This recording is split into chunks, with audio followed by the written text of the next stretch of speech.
नमस्कार भक्तजनों, आज मैं आपको गुरुवार व्रत की कथा, उसका महत्व, पूजन विधि और फल के बारे में बताऊंगी।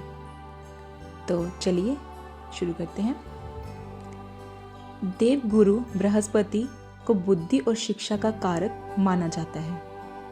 गुरुवार को बृहस्पति देव की पूजा करने से धन, विद्या, मान सम्मान, प्रतिष्ठा और कई अन्य मनोवांछित फल की प्राप्ति होती है। धार्मिक ग्रंथों के अनुसार गुरुवार को भगवान बृहस्पति की पूजा का विधान है। गुरुवार के दिन व्रत और कथा सुनने से घर परिवार में सुख समृद्धि बनी रहती है। आइए जानते हैं गुरुवार व्रत कथा के बारे में। कथा के अनुसार प्राचीन काल की बात है। किसी राज्य में एक बड़ा प्रतापी और दानी राजा राज करता था। वह हर गुरुवार को व्रत रखकर दीन दुखियों की मदद करके पुण्य प्राप्त करता था। परंतु ये बात उसकी रानी को अच्छी नहीं लगती थी। वह ना तो व्रत करती थी और ना ही दान पुण्य में विश्वास रखती थी। इतना ही नहीं, वह राजा को भी ऐसा करने से मना करती थी। एक समय की बात है, राजा शिकार खेलने के लिए वन गए। घर पर रानी और दासी थी। उसी समय गुरु बृहस्पति देव साधु का रूप धारण कर राजा के दरवाजे पर भिक्षा मांगने आए। साधु ने जब रानी से भिक्षा मांगी तो वह कहने लगी, हे साधु महाराज, मैं इस दान और पुण्य से तंग आ गई हूँ।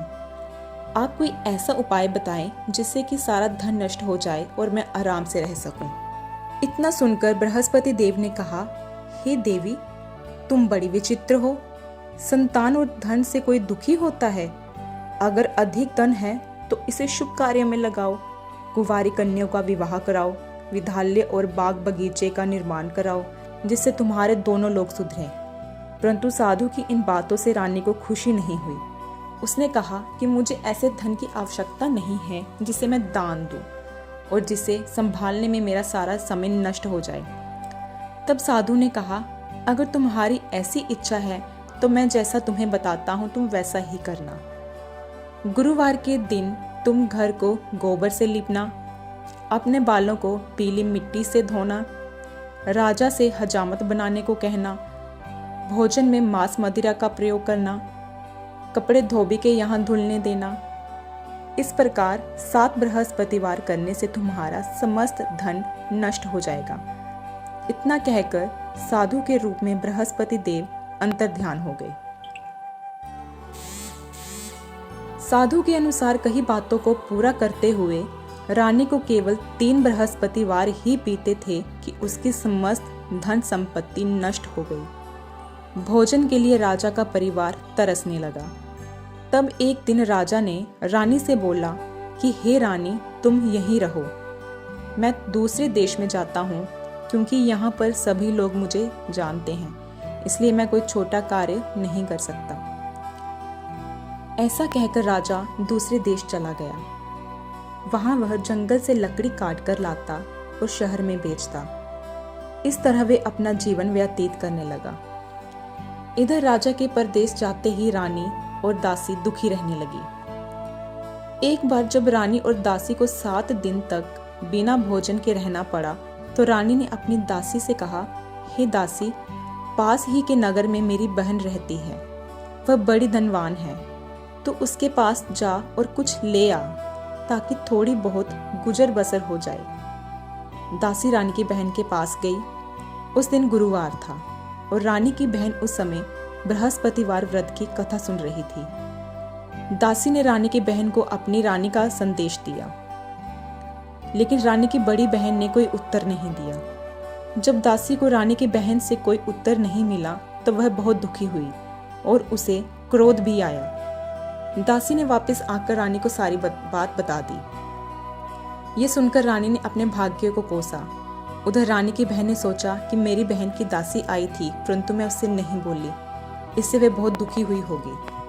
कथा सुनकर और पूजा समाप्त करके वह अपनी बहन के घर आई और कहने लगी, हे बहन, मैं बृहस्पतिवार का व्रत कर रही थी।